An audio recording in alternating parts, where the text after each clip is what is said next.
అందరికీ నమస్కారం.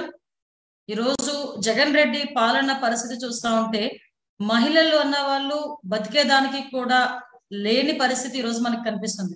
ఎందుకంటే ఇన్ని రోజుల వరకు కూడా సాధారణంగా మహిళలు మాన ప్రాణాలతో చెలగాటమాడాడు జగన్మోహన్ రెడ్డి అన్న విషయం మనందరికీ తెలిసిందే. ఓవరాల్ గా మహిళలకు సంబంధించి మహిళా ద్రోహి ఈ జగన్మోహన్ రెడ్డి అన్న సంగతి కూడా మనందరికీ కూడా అర్థం అవుతూనే ఉంది. కొన్ని సందర్భాల్లో అతను చేసే కార్యక్రమాలు కానీ జరిగిన సంఘటనల దృశ్యం. కాకపోతే ఇప్పుడు మేము ఏం చెప్తున్నామంటే ఈ రోజు జగన్మోహన్ రెడ్డి తాలూకా పిచ్చి పీక్స్ కెళ్ళి తన పరిపాలన దక్షత లేని నాయకుడిగా, అంటే ఒక అనుభవం లేని వ్యక్తి సీఎం అయితే ఎన్ని రకాలుగా ఇబ్బందులు పడతారు మహిళలు అన్నదానికి తార్కాణమే ఈ రోజు జగన్మోహన్ రెడ్డి పాలనలో మహిళల తాలూకా తాళిబొట్లు తెగిపోతున్నాయి. ఎందుకు ఈ మాట పర్టికులర్ గా మేము చెప్తున్నామంటే నిన్నగాక మొన్న మన జంగారెడ్డి గూడెంలో చూసుకుంటే 2 రోజుల వ్యవధిలో నాటు సరా తాగి 15 మంది కుటుంబాలు 15 మంది వ్యక్తులు చనిపోయారంటే అన్ని ఇంచుమించుగా చెప్పాలంటే 15 కుటుంబాలు రోడ్డున పడ్డాయి. అంటే ఇప్పుడు విషయం ఏంటంటే ఎన్ని బూటకపు హామీలు ఇచ్చాడండి ఇదే జగన్మోహన్ రెడ్డి. పాదయాత్ర టైంలో బుగ్గలు నిమిరి తలలు నిమిరి బుగ్గలు నొక్కాడు, ముద్దులు పెట్టాడు. మీకు అసలు ఎట్టి పరిస్థితులను మద్యపాన నిషేధం పూర్తిగా చేస్తాను అక్క చెల్లెమ్మ అన్నాడు. దశల వారీగా 3 దశల్లో మద్యపాన నిషేధం చేసేస్తానని చెప్పి సీఎం అయిన తర్వాత మాట మార్చాడు. అయినప్పటికీ కూడా మహిళలు అన్న వాళ్ళు ఏమో చేస్తాడేమోలే అని చెప్పి చాలా ఆశతో ఎదురు చూసే పరిస్థితి దగ్గర నుంచి ఈ రోజు మద్యానికి బానిసలైన తమ ఇంట్లోని భర్త తిరిగి ప్రాణాలతో ఉంటాడో లేదో అన్న భయంతో ఈ రోజు ఆడబిడ్డ బతకడం అన్నది నిజంగా శాపమే. ఒక రకంగా చెప్పాలంటే శాపమే. అంటే ఇలాంటి వ్యక్తిని ఎన్నుకున్నందుకు కనీసం ఇంట్లో ఉన్న ఆడబిడ్డ మాన ప్రాణాలను ఎలాగో రక్షించలేకపోతున్నాడు. కనీసం ఆ ఇంటి ఆడబిడ్డ తాలిబుట్టు కూడా తెక్కకుండా చూసుకోవాల్సిన బాధ్యత కూడా తీసుకోవట్లేదంటే ఇంతకు మించి దౌర్భాగ్యమైన పరిస్థితి ఉందండి. ఏమన్నాడండి, 3 దశల్లోనే నేను మద్యపాన నిషేధం చేసేస్తానని చెప్పి 3 సార్లు మద్యం పాలసీలు తీసుకొచ్చాడు. 3 సార్లు మద్యం పాలసీలు తీసుకొచ్చి మొదటి దశలో మాత్రమే మద్యం షాపుల్ని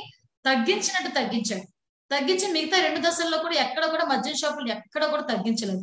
సరికదా ఈ మద్యం షాపులకు సంబంధించి వాక్ ఇన్ స్టోర్స్ అని చెప్పి సుమారుగా 300 కొత్త షాపులకి శ్రీకారం చుట్టాడు.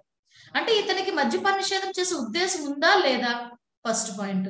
అసలు కరోనా లాంటి సిచ్యువేషన్స్ లోనే బయటకు వచ్చి, లాక్డౌన్ లాంటి సిచ్యువేషన్స్ లోనే బయటకు వచ్చి ఎవరు కూడా మధ్యాహ్నం ఏ షాప్స్ కూడా ఓపెన్ చేయలేని టైంలో కూడా చాలా మంది ఇళ్లలోని భార్య పిల్లలతో చాలా హ్యాపీగా ఉన్నారు చాలా మంది. ఆల్ ఆఫ్ సడన్ ఉపాధ్యాయుల్ని బయటకు తీసుకొచ్చి వాళ్ళని కాపలా పెట్టి మద్యం దుకాణాలు ఓపెన్ చేయించి ఆ మద్యాన్ని కూడా అధిక ధరలకు అమ్మించిన తర్వాత కొంతమంది కొనుక్కోలేక శానిటైజర్లు కూడా తాగేసి మద్యానికి మత్తుకి బానిసై శానిటైజర్లు తాగేసి సుమారుగా 50 మంది చనిపోయిన సంఘటన ఇంకా జగన్మోహన్ రెడ్డి మర్చిపోయాడా అని నేను అడుగుతున్నా. ఇలాంటి పరిస్థితులు మద్యపాన నిషేధం చేయగలడా? చెప్పాడు కదా చేస్తానని, మరి ఎందుకు చేయట్లేదు? కనీసం చేసే దిశగా ఎందుకు ముందుకెళ్ళట్లేదు? ఈ రోజు అతని షాపుల్లో, మద్యం షాపుల్లో అమ్మే ప్రతి బ్రాండ్ కూడా కంప్లీట్ గా జగన్మోహన్ రెడ్డి తాలూకా బినామీలది. ప్రతి కంపెనీలు కూడా జగన్మోహన్ రెడ్డి తాలూకా బినామీలవే. ఆ కంపెనీల నుంచి వచ్చిన మద్యం అంతా కూడా కల్తీ మద్యం, అధిక ధరలు అమ్ముతున్నారు. ఈ కల్తీ మద్యాన్ని తాగలేక, అధిక ధరలు పెట్టి తాగలేక జనాల వ్యసనానికి బానిసలయ్యి నాటు సారాల మీదకి దృష్టి మళ్ళీ నాటు సారా గ్రామాల్లో ఏర్లై పారుతుందంటే ఇంతకు మించి అడ్మినిస్ట్రేషన్ ఇతనికి కొలాప్స్ అయ్యాడు, అడ్మినిస్ట్రేషన్ చేయడంలో ఫెయిల్ అయ్యాడని చెప్పడానికి ఇంతకన్నా పెద్ద ఉదాహరణ ఏదైనా ఉంటుందా? నువ్వు మద్యం దుకాణాలనే ఆపించేస్తాను, మద్యపాన నిషేధమే చేస్తానని చెప్పినోడివి నాటు సారాలని అరికట్టలేకపోతే నీ అడ్మినిస్ట్రేషన్ ఎక్కడ చచ్చింది అని అడుగుతున్నా. కనీసం నాటు సారా కాస్తే ఎటువంటి శిక్షలు విధిస్తారు, నాటు సారా తాగితే ఎటువంటి వ్యాధులు గురవుతారు అన్న విషయాన్ని తెలుగుదేశం పార్టీ హయాంలో నవోదయం అనే ఒక కార్యక్రమం చేపట్టి ఎక్సైజ్ పోలీసుల వాళ్ళు ఒక అవేర్నెస్ క్యాంప్ తీసుకొచ్చేవారు. నేను ఛాలెంజెస్ అడుగుతున్నా, ఈ 3 సంవత్సరాల కాలంలో ఏ రోజైనా అటువంటి అవేర్నెస్ క్యాంప్ క్రియేట్ చేసావా? ఎంత దౌర్భాగ్యమైన పరిస్థితి ఏంటంటే నీ తాలూకా వాలంటీర్లే ఈ నాటు సారా కాయటంలోని ఇన్వాల్వ్ అవుతున్నారంటే ఎవరితో చెప్పుకుంటారు ప్రజలు వచ్చి? అసలు అదైనా మనకు అర్థమవుతుందా? నాటు సారా కాయటంలో వాలంటీర్ల దగ్గర నుంచి వైఎస్ఆర్సీపీ నాయకులందరూ కూడా ఇన్వాల్వ్ అయ్యి ప్రజల తాలూకా కష్టాన్ని, ప్రజల తాలూకా వాళ్ళంతా కష్టపడి సంపాదించుకున్న సొమ్ముని దోచుకుంటున్నారంటే వాళ్ళ బానిసలకి వీళ్ళు అలుసుగా తీసుకొని ఈ రోజు డబ్బులు దోచుకుంటున్నారంటే ఇంతకన్నా దౌర్భాగ్యమైన పరిస్థితి ఏదైనా ఉంటుందా? తమ్మినేని సీతారాం నీ స్పీకర్ గారే నాటు సారా ఏరులే పారుతుంది, నాటు సారా అరికట్టలేకపోతున్నామని సాక్షాత్తు మీ స్పీకర్ గారే మాట్లాడారు. ఆ రోజుకి ఈ రోజుకి ఎందుకు ఇక్కడ అరికట్టలేకపోయే పరిస్థితి ఎందుకు వచ్చింది? అంటే మీ తాలూకా ఫెయిల్యూర్ మాత్రమే కదా, ఎంత దౌర్భాగ్యమైన పరిస్థితుల్లో ఈ రోజు మహిళ ఆంధ్రప్రదేశ్ లో బతుకుతుందంటే, ఆంధ్రప్రదేశ్ లో మహిళల తాలూకా తాలిబొట్టిని 15 సంవత్సరాలకి 25,000 రూపాయలకి తాకట్టు పెట్టిన ఘనత జగన్మోహన్ రెడ్డి. ఎక్కడైనా ఉంటుందండి ఇది?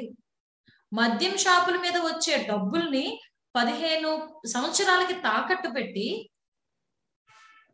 25,000 కోట్ల రూపాయల రుణం తీసుకొచ్చాడంటే ఇంతకు మించి దౌర్భాగ్యం ఏంటి? అంటే ఎంతమంది ఆడబిడ్డల తాలూకా తాలిబొట్లు తెగిపోయినా నీకు సంబంధం లేదు, కేవలం నీ డబ్బులు నీ జేబుల్లోకి రావాలి. ఇక్కడ ఒక విషయం కూడా గ్రహించాలి, ఉన్న మద్యం షాపుల్లో ప్రతి ఒక్కటి కూడా మద్యం అక్కడి నుంచి సరఫరా అయ్యేది కూడా మిథున్ రెడ్డి సరఫరా చేస్తారు. మిథున్ రెడ్డి తాలూకా వీళ్ళు ఎంపీ మిథున్ రెడ్డి తాలూకా కంపెనీల దగ్గర నుంచి ప్రతి మద్యం షాపుకి మద్యం వస్తుంది. వాళ్ళ తాలూకా అవుట్ సోర్సింగ్ వాళ్ళు ఎవరైతే ఉన్నారో వాళ్ళే ఉద్యోగాలు కూడా చేస్తారు. ఇదంతా ఒక సెటప్, ఒక టీం. సంవత్సరానికి 6,000 కోట్ల రూపాయలు ఓన్లీ మద్యం మీద వీళ్ళకి వచ్చే ఆదాయం. 6,000 కోట్ల రూపాయలు 1,000 కోట్ల రూపాయలు కొనుగోలు చేసినది ఎవరికైతే వాళ్ళకి వెళ్తుంది. మిగతా 5,000 కోట్లు కూడా మనకి వాళ్ళ జేబుల్లోకి వెళ్తున్నాయి. అంటే 5 సంవత్సరాల్లో 25,000 కోట్లు కేవలం పేదవాడి తాలూకా రక్తాన్ని వీళ్ళు తాగేసి ఆడబిడ్డ తాలూకా మాన ప్రాణాలతో పాటు తాలిబొట్లు తెంచేసి ఈ రోజు ఆ డబ్బులు వాళ్ళు జమేసుకుని లోపల వేసుకుంటున్నారంటే తిన్నదేమైనా అడుగుతుందా అసలు వాళ్ళకి అని అడుగుతుంది. ఎంతమంది కష్టం ఈ రోజు రాకుంటున్నారండి మీరు? ఎంతమంది ఆడబిడ్డల తాలూకా మాన ప్రాణాలు పోతున్నాయి. నీ తాగుడికి బానిసైన వాళ్ళు కాదా? నిన్న మచిలీపట్నంలో ఒక ఇద్దరు ప్రేమికులు వెళ్ళి కూర్చుని మాట్లాడుకుంటా ఉంటే అబ్బాయిని స్తంభానికి వేసి కట్టేసి అమ్మాయినేమో రేప్ చేశారు. వాళ్ళు నాటుసారా తాగి బానిసైన వాళ్ళు కాదా?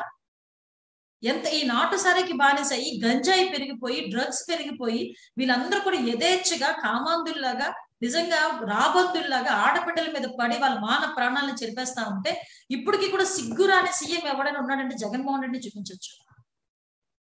సారీ టు సే, మేము ఎందుకు బాధపడుతున్నాం అంటే మేము బాధపడుతున్నాం. ఎంతమంది ఆడబిడ్డల తాలూకా మాన ప్రాణాలు పోతాయి. నీ ఇంటికి కోతవేటు దూరంలో సీతానగరంలో జరిగిన గ్యాంగ్ రేప్ విషయంలో అప్పట్లో ఉన్న మీ గౌతమ్ సవాంగ్ గారు కూడా, మీ డీజీపీ గారు కూడా ఆ రోజు ఏమన్నారండి? ఇది గంజాయి బ్యాచ్ చేసిన సంఘటన అన్నారు. మరి గంజాయి ఈ రోజు వరకు ఎందుకు మీరు ఆపలేకపోతున్నారు? గంజాయిని ఎందుకు అరికట్టలేకపోతున్నారు? ఈ రోజు వరకు డ్రగ్స్ ఎందుకు అరికట్టలేకపోతున్నారు? డ్రగ్స్ ని అరికట్టలేరు, గంజాయిని అరికట్టలేరు, నాటు సారాన్ని ఆపలేరు, మద్యపాన నిషేధం చేయలేరు, ఆడబిడ్డల మాన ప్రాణాలను రక్షించలేరు, ఆడబిడ్డలు తాలిబొట్లు తెంచకుండా ఉండడానికి కూడా ప్రయత్నం కూడా చేయరు. మీకు సీఎం గా ఉండే అర్హత ఉందా? అఫ్ కోర్స్ మాకు తెలుసు మీరు ఆడబిడ్డలు అంటే మీకు ఆ గౌరవం ఉండదు.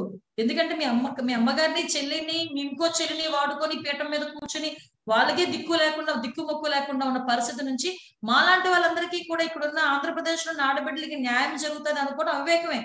కానీ అడ్మినిస్ట్రేషన్ లో కూర్చున్నది మీరు, బూటక హామీలు ఇచ్చింది మీరు, మాట తప్పు మడమ తప్పు అని చెప్పింది మీరు. ఇవన్నిటి మీద మీరు నిలబడి ఉండాల్సిన అవసరం ఎంతైనా ఉంది. రోజు నాటు సారాలు ఎవడ కాస్తున్నారంటే వాలంటీర్లు కాసేస్తారా? వైఎస్ఆర్సీపీ లీడర్లు కాసేస్తారా? అంటే మీ జేబుల్ని ఎంత దౌర్భాగ్యమైన పరిస్థితి అంటేనండి, నేను ప్రతి మీటింగ్ లో నీకు చెప్తా, ఎందుకు ఈ రోజు వరకు డిజిటల్ మనీని ఇన్వాల్వ్ చేయట్లేదు మద్యం షాపుల్లో? కేవలం వీళ్ళ తాలూకా జిఎస్టీలు అవన్నీ కట్టాల్సి వస్తుందని చెప్పి డబ్బులు ఎగ్గొట్టడానికి, వీళ్ళు జేబులు నింపుకోవడానికి మాత్రమే మద్యం షాపుల్లో మాత్రం క్యాష్ ఆన్ డెలివరీ మాత్రమే.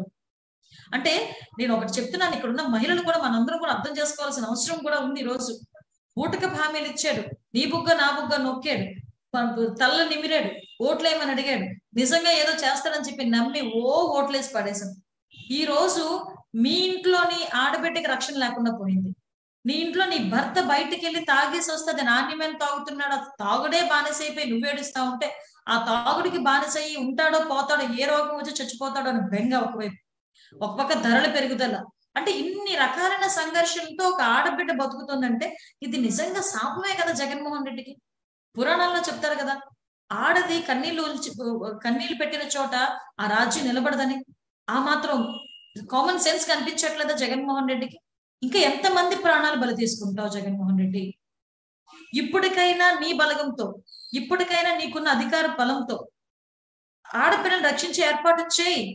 నీ జేబు నింపుకోవడానికి, నీ అధికార దాహాన్ని తీర్చుకోవడానికి, నీ తాలూకా అక్రమ సంపాదన గురించి ఆడబిడ్డల తాలిబొట్లు తెంపే కార్యక్రమంలో కనుక నువ్వు పాలు పంచుకుంటే, అదే గనక జరిగితే మేము ఉవ్వెత్తున మళ్ళీ ఉద్యమాలు చేపట్టడానికి తెలుగు మహిళ తరపున మేమందరం కూడా సిద్ధంగా ఉన్నాం, రాసి పెట్టుకో. ఇంకా నాటుసారా విషయంలో గాని, మద్యం విషయంలో గాని ఎక్కడా కూడా ఏ ఆడబిడ్డ ఇంట్లో కూడా కన్నీళ్లు రాకూడదు, ఏ ఆడబిడ్డ తాళి తెగకూడదు. ఇది గ్రహించుకొని బిహేవ్ చేస్తే మీరు గనక మీ యాజమాన్యం అంతా పనిచేస్తే మంచిది, లేకపోతే మా ఉద్యమం తీవ్రతరం చేస్తామని హెచ్చరిస్తూ సెలవు తీసుకుంటాం.